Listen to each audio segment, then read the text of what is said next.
चलिए आज मोहित की कहानी सुनते हैं। एक ऐसे इंसान की जो अपनी पूरी जिंदगी बस दूसरों की उम्मीदों पर जीता आया, पर अंदर ही अंदर ना हमेशा एक खालीपन महसूस करता था। उसकी लाइफ एक फिक्स्ड रूटीन पर चलती थी। ऑफिस जाना, घर आना और फिर अगली सुबह वही सब कुछ।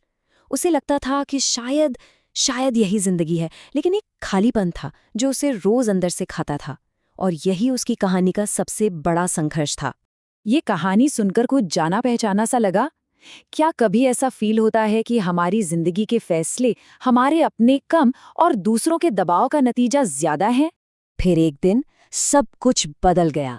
एक कैफे में बैठे बैठे मोहित की नजर एक किताब पर पड़ी, चूजिंग मी। पता नहीं क्यों, पर उस किताब का टाइटल उसे अपनी तरफ खींच रहा था। और जैसे ही उसने पहला पन्ना पलटा, उसे लगा मानो कोई सीधा उसी से बात कर रहा हो। तो किताब का जो सबसे पहला सबक मोहित ने सीखा वो था सेल्फ अवेयरनेस, यानी आत्म जागरूकता। मतलब अपने आज के फैसलों को समझने के लिए अपने अतीत को समझना बहुत जरूरी है, ताकि हम पुराने डर के साये में जीना बंद कर दें। इसी को समझने के लिए मोहित ने एक डायरी लिखनी शुरू की। और लिखते लिखते ना उसे स्कूल का वो दिन याद आया जब एक डिबेट के दौरान लोग उस पर हंस पड़े थे।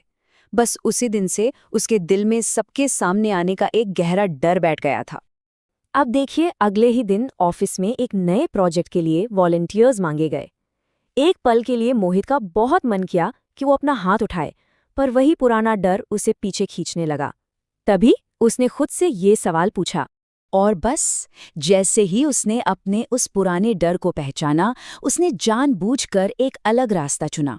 उसने हिम्मत करके अपना हाथ उठाया और कहा, मैं इस प्रोजेक्ट पर काम करना चाहता हूँ। ये उसके लिए एक छोटी लेकिन बहुत बड़ी जीत थी। इस एक छोटी सी जीत ने ना मोहित को हिम्मत दी। उसने किताब का अगला चैप्टर खोला और वो था पर्सनल बाउंड्रीज तय करने के बारे में, मतलब नहीं कहने की कला। ये एक ऐसा कॉन्सेप्ट था जो उसके लिए बिल्कुल बिल्कुल नया था। तब उसे समझ आया कि वो तो हमेशा से एक यस मैन था। क्यों? बस इसलिए ताकि लोग उसे पसंद करें। लेकिन इस आदत ने उसे इमोशनली और फिजिकली पूरी तरह से निचोड़ कर रख दिया था। अब थ्योरी तो पढ़ ली थी, बारी थी प्रैक्टिकल की। कुछ ही दिन बाद ऑफिस में एक कलीग ने उससे मदद मांगी और मोहित ने पहली बार बहुत पोलाइटली मना कर दिया। उसे थोड़ा अजीब तो लगा, पर साथ ही एक अजीब सी राहत भी महसूस हुई। लेकिन असली टेस्ट तो तब हुआ जब उसकी बचपन की दोस्त नेहा ने एक बड़ा फेवर मांगा। ये मुश्किल था, बहुत मुश्किल, पर मोहित अपने फैसले पर अड़ा रहा। उसने सीखा कि बाउंड्रीज दूसरों को दुख पहुंचाने के लिए नहीं, बल्कि खुद की एनर्जी और मेंटल पीस को बचाने के लिए होती हैं। तो बाउंड्रीज सेट करना सीखने के बाद मोहित किताब के अगले सबक पर पहुंचा, सेल्फ केयर। और यहाँ उसे एहसास हुआ कि उसने तो हमेशा इसका मतलब ही गलत समझा था। पता है, उसे लगता था कि सेल्फ केयर मतलब महंगे स्पा या लंबी छुट्टियां। लेकिन किताब ने उसे समझाया कि नहीं, सेल्फ केयर का असली मतलब है रोज की वो छोटी छोटी आदतें जो हमें अंदर से रिचार्ज करती हैं। तो उसने अपने रूटीन में ना कुछ बहुत छोटे छोटे लेकिन कमाल के बदलाव किए। जैसे सुबह उठते ही फोन चेक करने की जगह ग्रीन टी पीना, या काम के बीच में हर 2 घंटे में 10 मिनट का ब्रेक लेना। ये आदतें दिखाती हैं कि सेल्फ केयर महंगी नहीं, बल्कि जरूरी है। अब कहानी और गहरी होती है।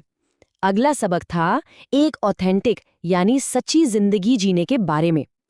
इस सबक ने मोहित को ये सोचने पर मजबूर कर दिया कि उसकी जिंदगी के कितने फैसले सच में उसके अपने थे।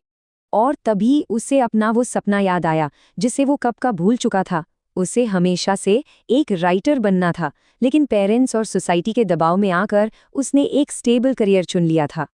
और यही उसकी जिंदगी में एक बहुत बड़ा मोड़ आया। उसने एक हाई पेइंग प्रमोशन ठुकरा दिया। क्यों? क्योंकि वो जॉब उसकी लिखने की इच्छा से बिल्कुल मेल नहीं खाती थी। ये शायद पहली बार था जब उसने लॉजिक से ज्यादा अपने दिल की सुनी।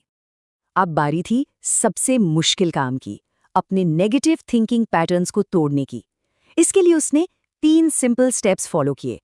पहला, अपने पैटर्न को पहचानना। दूसरा, छोटे छोटे कदम उठाना। और तीसरा, अपनी छोटी छोटी जीतों को सेलिब्रेट करना। और उसे ये भी समझ आया कि इसका मतलब परफेक्ट बनना नहीं है, बिल्कुल नहीं, बल्कि इसका मतलब है हर दिन जानबूझकर पहले से थोड़ा बेहतर चुनाव करना। बस इतना ही। और आखिर में, इस पूरी जर्नी के बाद मोहित को एक बहुत सीधी लेकिन गहरी बात समझ आई कि उसकी खुशी उसकी अपनी जिम्मेदारी है, किसी और की नहीं। तो मोहित की कहानी यहाँ खत्म नहीं हुई। असल में ये तो एक नई शुरुआत थी।